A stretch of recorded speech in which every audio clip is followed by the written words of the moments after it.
I'm glad you could join us for the first episode of Beer Reactions for 2020. I'm Jono. And I'm Paul, and this week we are going to be looking at 2 brewery beers. Fantastic. So what you got? Well, shall we unveil the ale? Let's unveil the ale.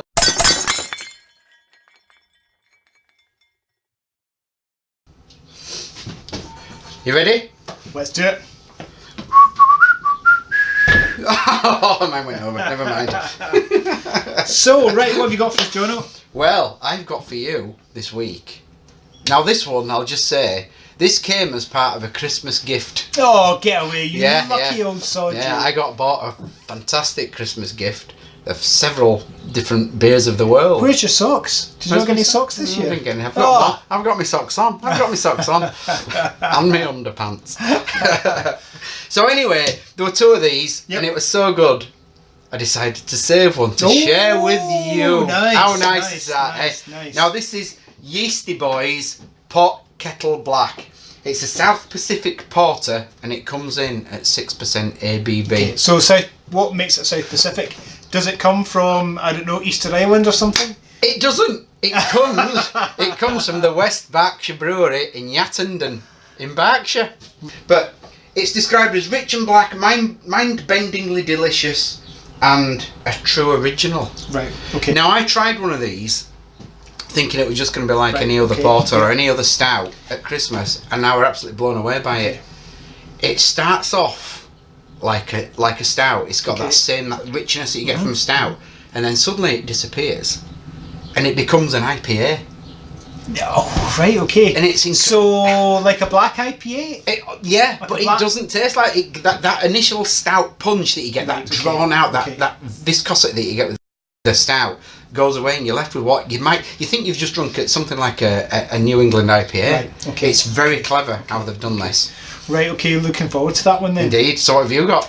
Okay, so the beer that I've got is a beer from Northern Monk. Oh, another one from Northern Monk. Now, Northern Monk are one of those breweries that, craft beer enthusiasts kind of really, really love. And I've had a few beers from Northern Monk, and they've been really great. In fact, if you watch the Christmas show... I was just about to say. That's right, we had can you remember what we had? Northern Monk something Star? Festive Star. That's it, yeah. That's right. It was a cracker, and it made it into a Jingle Bells. It was a Jingle Bell. It was really good. And I know that you've had some Northern Monk beer over Christmas as well. I did, yeah. Something called Heathen. Right, okay. Absolutely beautiful. Okay. So if you get a chance to try Heathen by Northern Monk, do. So Northern Monk, they're based, I think they're based in, is it Leeds? Yeah. Yep, so they were launched in 2014. They now brew over 2 sites, and they can brew 18 beers at a time. Yeah, that's 18 different beers. Incredible. Wow. They've got a tap room as well, I think. Yeah, I think that's probably correct. That's right. So this is what they call one of their patrons beers. So Northern Monk, they're as a company, they're really into collaborating with people in the north of England, particularly artists, creative types, even athletes, things like that. So this is a collaboration with an artist called Lucy Ketchen, and she's an artist who works with paper and fabric and stuff like that. And actually, what I'm going to show you is this is actually a pretty fancy can, because, just bear with me, it has... this could have been like Blue Peter, couldn't it? Here's one I prepared earlier. So look at this. So the can unwinds like this, and unveils there's a whole load of information about the artist Lucy Ketchen there. Now hopefully you can see that. If you can't see that, then have a look at the website. It's really interesting and really worth a look. So not only is it a very interesting and colourful can, we're hoping it will be an interesting and colourful beer as well. So it's called a Farewell Tangerina. It's 5.7%. Wow. Right? Wow. And it's a sour beer. Now, it's got Pilsner malt, flaked oats, and it's got loads and loads of tangerines, pureed tangerines, as well as lactose and vanilla. So I'm kind of really looking forward to this, but I'm a bit apprehensive because you might remember we had a sour beer before on the show, we did, and I can't remember where it was from. But it was a raspberry. It was a raspberry vanilla sour, yeah. And we didn't like it. I wasn't a fan of it. So I'm really interested to see whether sour beers are something for me or not, because I'm not 100% sure if they are. Yeah, well, it'll be interesting to see if it's like the other one or completely different.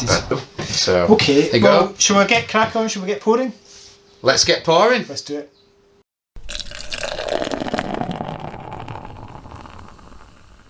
Okay, Right then. Go for it, Jono. Okay. Let's do the beer reactions flat pour, shall we? Yeastie Boys, pot Kettle Black. Oh, not bad. What's a bit of a genie coming in? Oh, I missed the genie. Okay.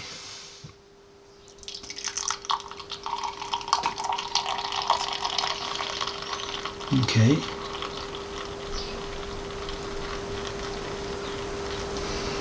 I think that's all you can have, Paul. Actually, I don't want you to have any more. It's so nice. I remember this has been so nice. I really don't want him to have any more of it. I'm sorry. It doesn't look quite as thick as you might expect from a stout, perhaps. No, it doesn't. It doesn't. But wait till you taste it. Quite as viscous, rather. That's what I mean. Wait till you taste it.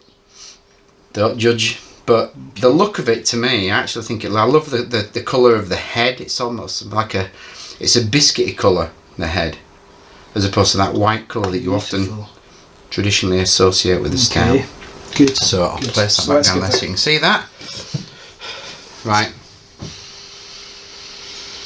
There's a fruitiness in there. You can taste the fruitiness behind. It doesn't even have a smell like a normal stout. That does smell fruity. It's do you know? It's a little bit peachy, I think. It's a little bit peachy or mangoey or something like that. Yeah, there is. Right, I'm going in. So does it say anything about hops on there? Is it dry no hop or ingredients, anything like that? There's nothing about the ingredients or how they make it, and I've tried to find out. Do you know, it smells a little bit like what have we had before, like a deeper or a NEPA, you know? Any IPA, New England IPA, it's like that. And I think, as I described not quite as tropical, but there is definitely a tropical aroma coming over. Indeed. As I described it in the introduction to it, it starts off, you taste it and it's like a stout, but then it disappears and it's replaced with that flavour that you would normally associate with an IPA. That's really unusual for a stout, that smell. Right. So yeah, let's get in there.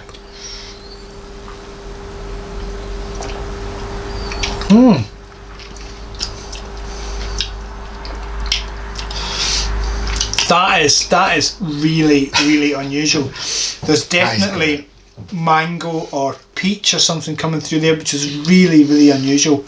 But I love it. I love the fact that you get that chocolatey sort of, that really dark, almost coffee chocolatey flavour, and then that dissipates away, and you're left with that massive, overwhelming tropical fruit flavour from it. Do you know what? It tastes to me like a milk stout that has.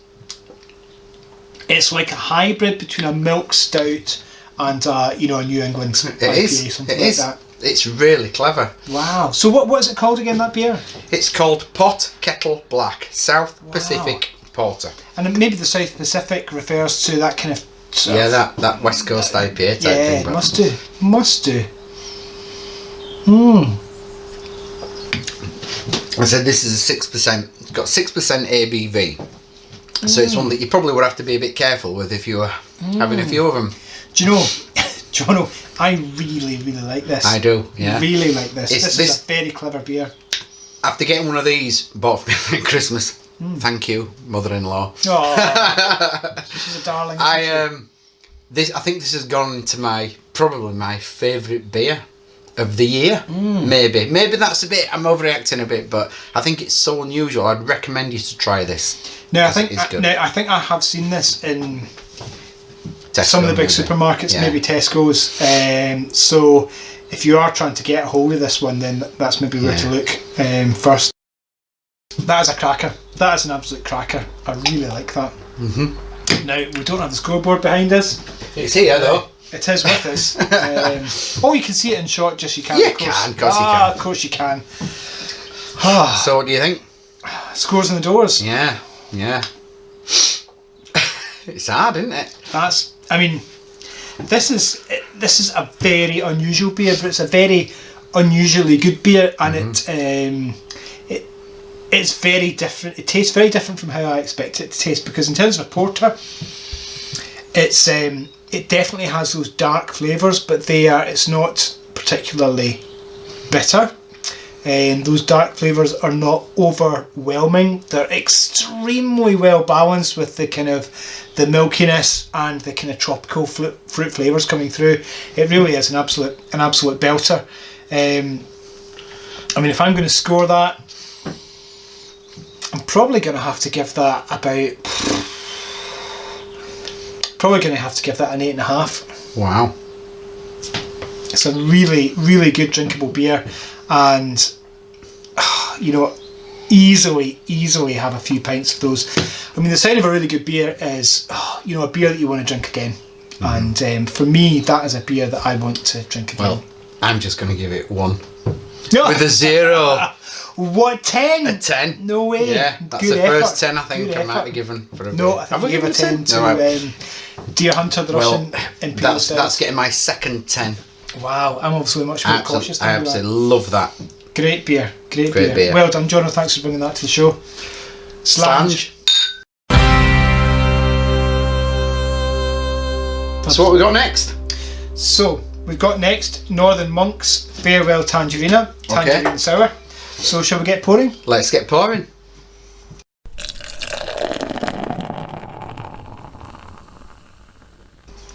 Okay, look out for that little genie.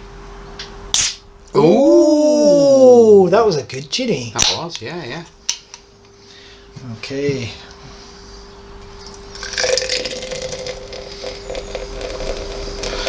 Now that smells incredible. Can you smell that? I'm getting a... Yeah. There's a lovely smell coming from that. Lovely. And of course, Paul is doing the beer reactions pour here. And I'm sure our regular viewers will know why we pour like this. But if you have not seen that before, we do this to get what's called a CO2 break. And the CO2 break brings out all those flavours and aromas that you get trapped in the beer that are only released when that CO2 breaks through. Now you have to be a bit patient and to let it settle out a little bit, but it does happen. That smells fantastic, Paul. It really does. I think you're just going to have to give me more than you, aren't you? Now, is that cloudy? Is it cloudy on purpose? Is that... I think it's got oats in it. I think so. I would expect a little bit of cloudiness from the oats, but yes, there is a little bit of cloudiness there. That's going well, that actually.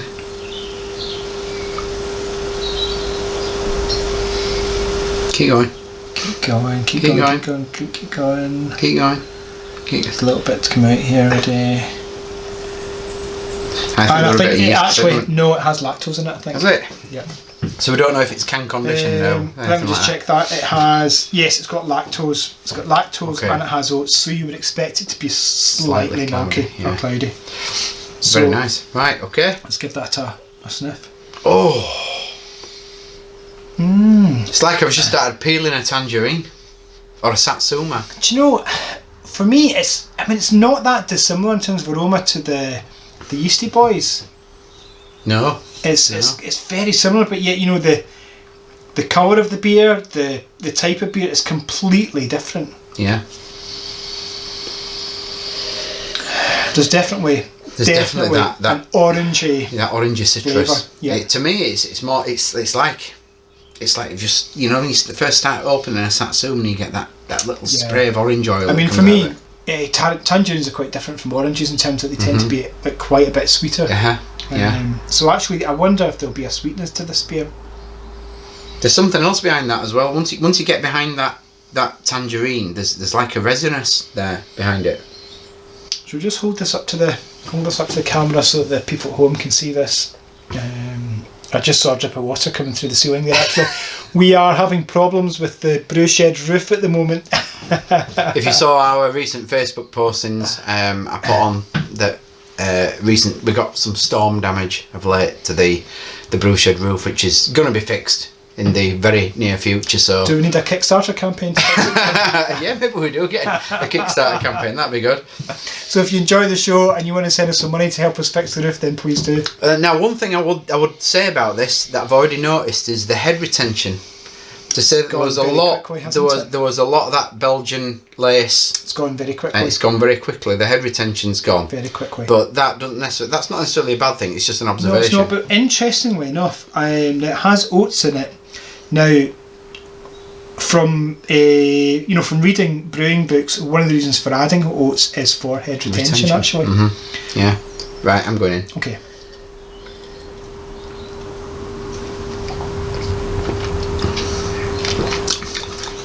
Oh.